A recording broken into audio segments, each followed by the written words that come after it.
right, we're here one more time. Thank you very much for being here. Today I have the pleasure to be here with a really good friend of mine. It's been a couple of years. Gabriel, my friend, thank you for being here. A pleasure. It's a pleasure to have you here. Thank you. And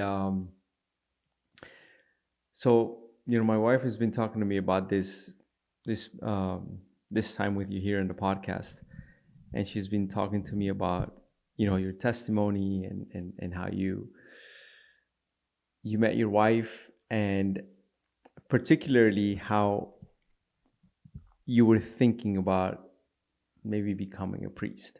Hmm. And the reason why we wanted to talk about this is because sometimes we tend to rush right into these kind of decisions when it comes to marriage and finding someone. Hmm. And we want to rush into these decisions, and I feel like I could relate to some to what you were going through, because when I uh, when Ivana was expecting, and I was so lost in my own life. I had the thought of like, hey, maybe I was supposed to become a priest, and I just took like the wrong path, Hmm. and I was so wrong. Right. So when it comes to you, like where you are now, and in the moment where you were thinking about becoming a priest, Hmm. what can you tell me about that experience? How about that journey, from that time to where you are today, to someone that's maybe thinking right now, I've been following God for X amount of time. It's about time that I should be with someone, Yeah. or found, what I'm called to be. What would you say? Like, what can you share? Um. So how the path went. One, not be afraid to ask the question, and to ask the question of you know what you're gonna be, a husband, a priest. Like, I feel a lot of people, like, it's almost like engraved in their brain that it's marriage, right? The automatic answer is marriage, but they don't ask themselves, like, am I called to be a priest? So not be afraid of asking that question. That's the first thing, asking that question before going to a retreat, before talking to anybody, asking yourself that question. And when it happened to me because I was going through my conversion. Mm-hmm. I was getting into the faith, and I remember I had gone through a couple of episodes of a lot of discernment, a lot Yeah. of fasting, a lot of prayer, like deep prayer. I was by myself. I wasn't dating. I wasn't none of that. It was just me, myself, and God. Yeah. I started attending, participating in cenacles, which are these like special masses that they will hold in Miami in different churches. Um, and I just started observing these brothers and sisters and the relationship that they had with God, the joy that they just showed. And these were consecrated brothers and sisters. Well, yeah, the brothers and sisters from the purest hearts of Mary and Okay. Jesus. Yeah, Okay. yeah. Mm-hmm. So religious nuns and brothers, but I, when we're going through this conversion, and we're looking for that answer of, like, where do I find happiness? What is happiness, right? And then you start seeing this genuine joy in life, in this, again, brothers and sisters, and it's completely different to what we were raised knowing. Never in my head would I have thought, or never in my life would I have thought, like, somebody could experience that much joy within the religious life, Mm-hmm. right? Like, it was like, again, for us, it was like, you grow up, you date, you go to college, find a job, get married. It's almost like a script that is written. Yeah. Um, in seeking God and seeking this happiness, I found this group of folks that have found that immense joy and such a close relationship with God that whenever you interacted with them, it almost felt like a tangible presence of God. Like I felt when I was interacting with the sisters, and again, not to be taken this way, this is just how I felt. I just felt that I was dealing with somebody from heaven. Yeah. You know, and the way I interpreted that was these folks have found a way to establish such a close relationship with God that I want that. I want to feel this close to God. I want to feel this joy. I want to put my life to the service of God and just feel him like Yeah. he's right there with me. Mm-hmm. So that's what kind of like arose the question of, is this what I'm being called to? Because during that time, I wasn't really thinking like, oh, I want a girlfriend or I want to start dating. It was like my mind was like laser focused. And what is this about? What is this about? I want to learn about this. I want to learn about this. I remember one day I did go to a priest and I was crying. I was just crying hysterically because again I felt it again really strong. And I told him, hey, I don't know what this is, but I feel like I'm being called to priesthood. Is this even possible? Because of the situation that I was in. I was going through an annulment at the time. And maybe it was God sent, I don't know. And his response was very brief. It was, I don't know if you can. I really don't know if you can. Yeah. That was his answer. Maybe it wasn't the right person to ask, I don't know, but that kind of like shook me a little to my core. It's like, then what am I feeling? And then I went to this vocational retreat, which was to figure out if again, if you had the call to vocation to the brotherhood. Mm-hmm. And it was a beautiful retreat. I'm not going to go into detail about what the retreat does, but there was a moment that, as beautiful as it was and as present as I wanted to be there was just a moment where I just felt that that's not where I was meant to be. Yeah. And it didn't come as a relief at first, like, oh, now I know. There was a little sadness. Yeah. Because it's like, well, where am I supposed to be then? You know, Wow. I thought this is what we should all be aspiring to, is figure out that thing that drives us closer to God. Like, what is that vocation in our lives that is gonna just, build that relationship with God and make us feel as close to God as possible? And I thought that's what it was. That's why I went to this retreat. Like, I was convinced that I was gonna get a confirmation, not a like correction. Yeah. Wow. And when I felt the opposite, of course, there was discernment afterwards, but it was a very clear like message that I believe I received, and it came as a shock. Yeah. I remember I went home and I didn't talk to anybody. Like, I didn't talk to my family. I remember I just went to my room and I laid down. I was looking at the ceiling like, what now? Like, what now? What happens now? How do I get close to God? Yeah. Right. So after that, I spoke to my spiritual guidance counselor, another priest very, very close to me, and he put it into perspective for me. Now, the crazy thing here, and I don't know if I'm jumping into another question, is recalling back after I started dating Alice, who's now my wife. I remember the first day I saw her, the first day I can remember seeing her face in my life. Yeah. was the day that I was leaving for this retreat, For the retreat that you just of the mentioned. vocation retreat. Yeah, I didn't speak with her. I Yeah. didn't exchange nothing. I just saw her. It was the first day I saw this person Yeah. in the world. Was there something, when you saw her, something that was, that just caught your eye, or you Her just eyes. remember seeing her eyes? Her Okay. eyes. It was.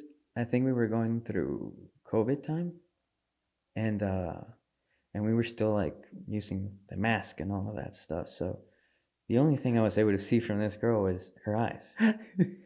That's all. So, I mean, she has very captivating eyes, so that's why. But back then, I didn't make anything of it. It's just a random person you cross path with. Again, we didn't exchange words or anything. I just happened to walk by and I see this person in her eyes. It's just like, oh, okay. I just kept going. Again, when I chat with her, when I talk with her, with her own testimony, like where she first saw me, etc. It's just interesting how things happen. Yeah. It's the moment that happened. It was just prior to me going to this retreat. But Do you think that? I mean, what do you think was something that allowed you to be where you are today? And by that, do you think patience played a role, or were you?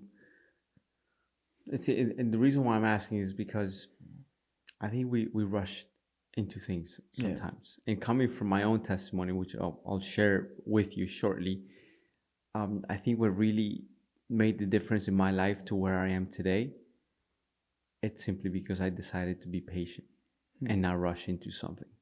Do you think that helped you, or if that patient played a big role, or what kept you in that retreat? I know you had, you just had uh, just something that you felt that it just wasn't your calling. yeah. um but from that to actually meeting your wife today, do you think that it was the patient played a role, or what do you think I think it was got you through? a patience and a surrender. Mm. It to me, it at that point it was more like I kind of realized like I really have no idea like what this is. Like I have no idea what's next. And it's like kind of at that point where you surrender. Like I have no plan. Yeah, It's your plan. that's so relatable. I'm gonna live my faith. I'm gonna keep doing what I'm doing because again, I just want to get close to you, God. But you show me the way. I mean, Yeah, I'm not gonna push this. Um, so you have to be patient with the surrender too, yeah, because the surrender has to be an intentional and truthful surrender. You can't kind of start imposing like, oh, I'm gonna surrender for a week. yeah, I'm gonna surrender for a month. No, a surrender is a surrender, and the timing is God's. yeah. So you have to be patient with God's timing. Mm-hmm. Um, so you, you have to be, yeah, you have to be patient Yeah, to the surrender. Um, yeah. One of the things that I would do on a regular basis during that time is visit the uh, or go to adoration. And I remember it was this very small room, and for the most part, or most of the days, it was empty. It was only like four chairs, and most of the times that I would go in there, it would be empty. And I I think you nailed it. More than being patient, it's about surrendering, because I remember my prayer. Out of all the things that I would say, I think it all gravitated around one thing, and it was saying, "Hey, my plan failed. The way I was doing things, and I was so motivated by the wrong things, and I was searching for things that would never fill that emptiness in my heart, and I was doing it with such passion, and I failed horribly. I'm not even close to where I thought I would be. after achieving so much, because in that plan or in that purpose, I did a lot, and I think I did very well at doing something wrong. Mm. And here I am, lost, not knowing what to do. I have this beautiful girl that's, expecting a lot from me, literally, and I don't know what to do. And that was my prayer for many weeks. And, things just started happening, and then I could, I could talk hours about this, but things just started happening, and fast forward to today, I'm married to her. We have 5 kids. But I agree with you. It's about surrendering, and even saying, I don't know what's best for me. Please show me, Yeah. because I don't know. Mm. So yeah, I agree with you. More than being patient is about surrendering. And I asked this question, and to you specifically, because I mean, I see that in friends who have had an encounter with God, and one of the first things that they want to do is figure out what they're called to do, Mm.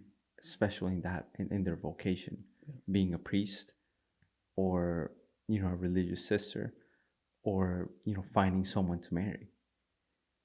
And I think that we could, even after having that encounter, if we're not surrendering, we can fall back into a place of emptiness. Mm. So yeah, I think that's huge. Yeah. It's a big step. It's your life. It's how you're gonna live your life here. Mm.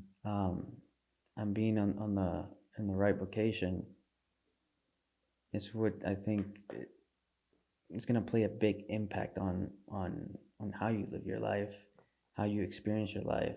If you feel you're in the right place compared to that feeling of feeling lost, of feeling unhappy, of feeling empty, because you're at that point you're not doing what you're supposed to be doing, what you're called to do, right?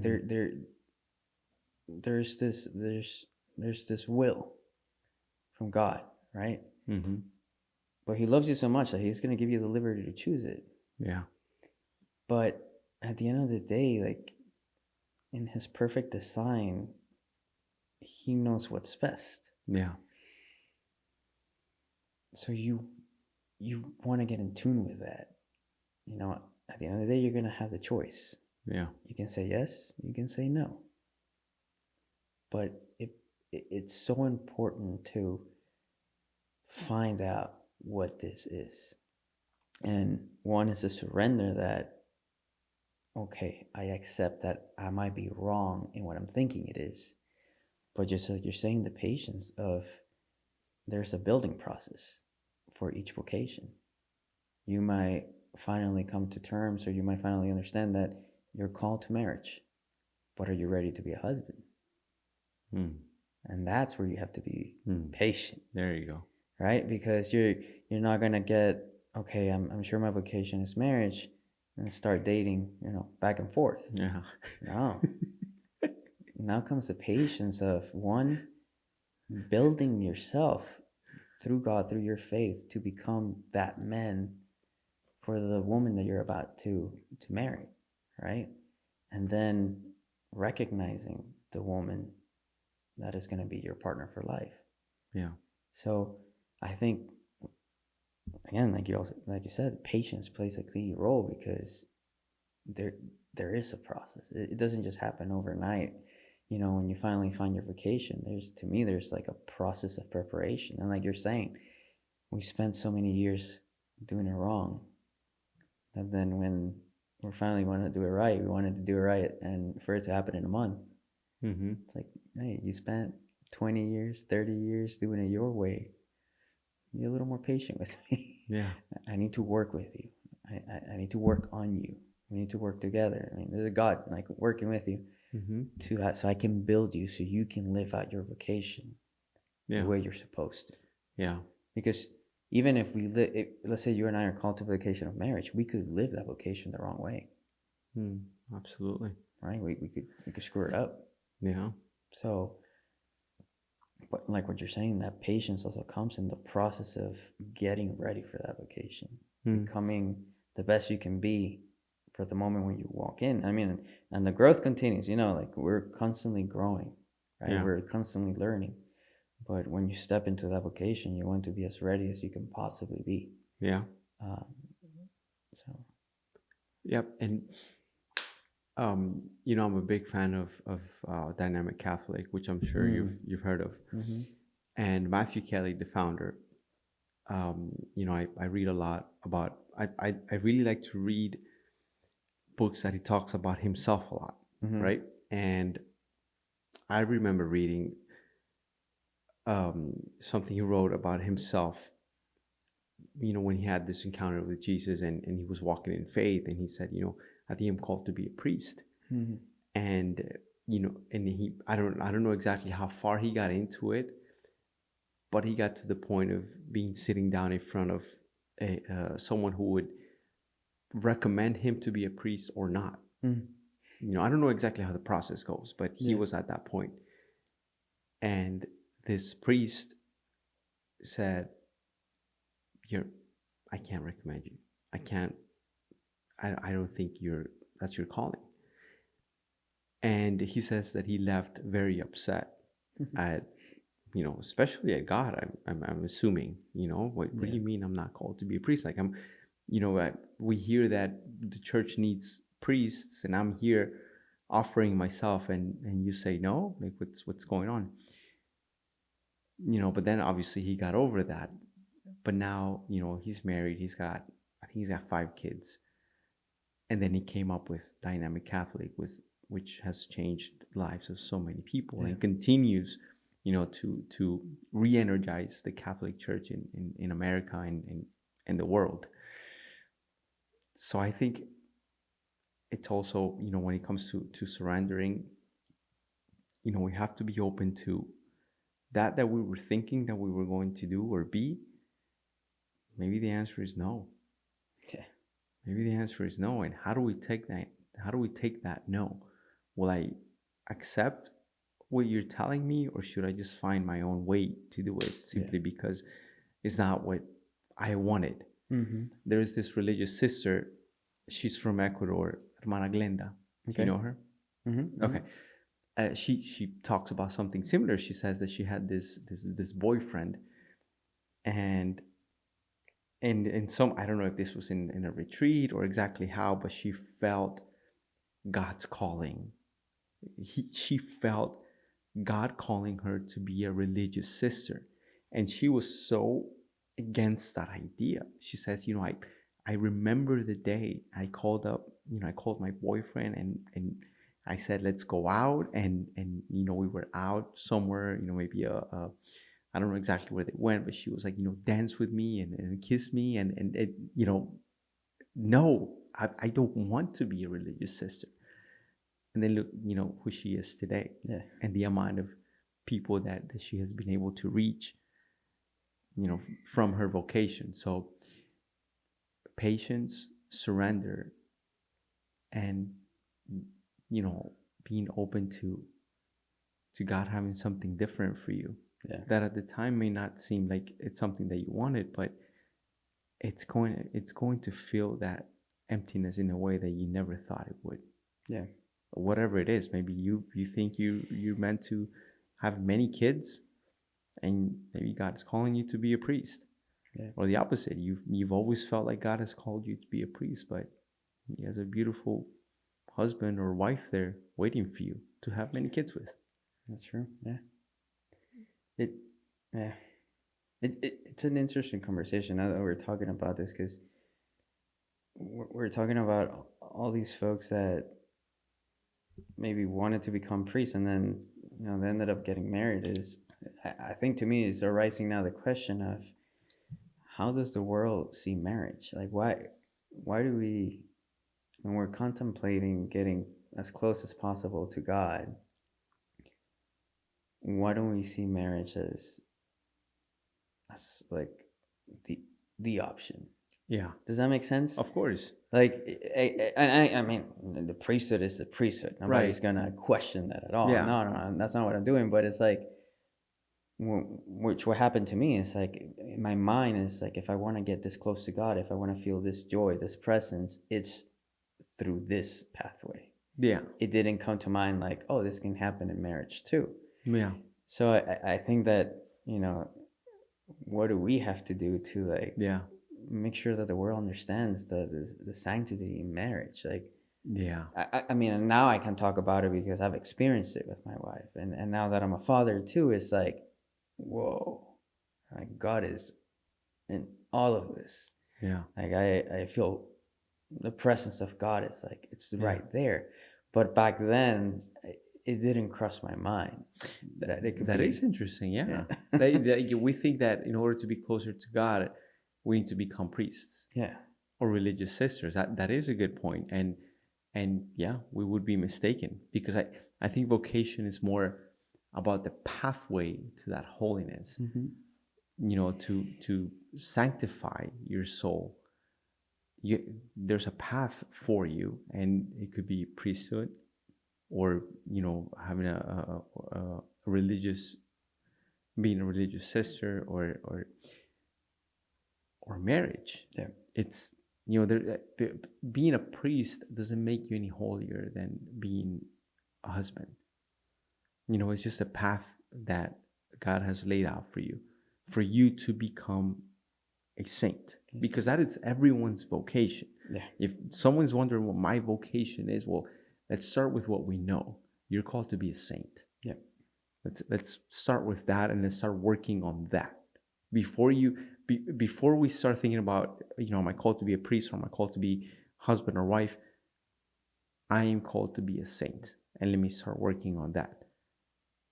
And then, of course, I will find my path of whether I'm supposed to be a priest, religious sister, or husband, wife, whatever it is. But that's a pathway to where we're all going, or where we should go, which is holiness.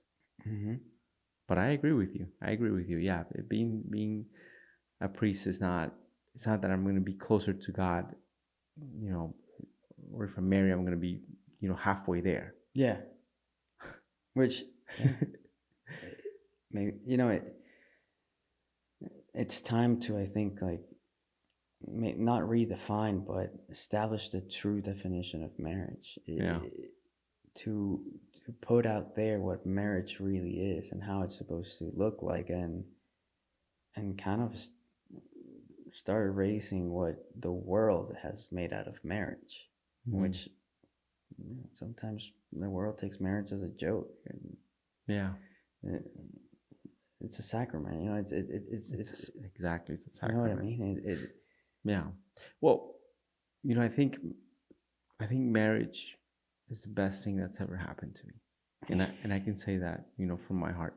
I love my kids. I love every single one of them. But to me, being a husband is the best thing that I've experienced. I have many dreams with my kids. I don't know exactly what path they're going to take, what they're going to like.